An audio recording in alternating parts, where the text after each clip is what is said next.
जग से निराली मैया तेरा दरबार है। प्रेम के दीवाने तेरे लाखों हजार है।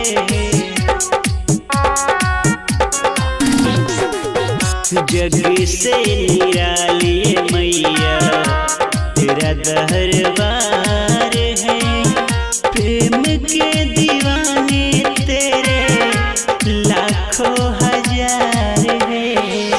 जो रूठे हुए हैं मुझसे, जो रूठे हुए हैं मुझसे, उसे आप मना देना।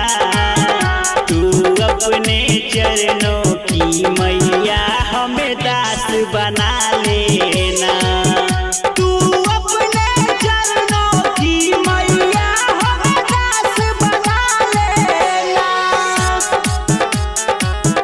तू अपने चरणों की मैया हमें दास बना लेना।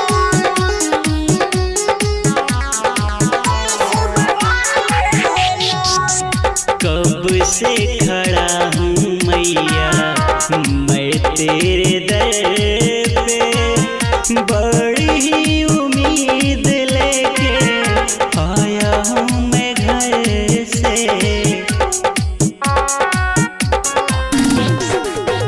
कब से खड़ा हूँ मैया मैं तेरे दर पे, बड़ी ही उम्मीद लेके आया हूँ मैं घर से। धर्मेंद्र का भी मैया, धर्मेंद्र का भी मैया जग में नाम बना देना। तू अपने चरणों की मैया हमें दास बना ले।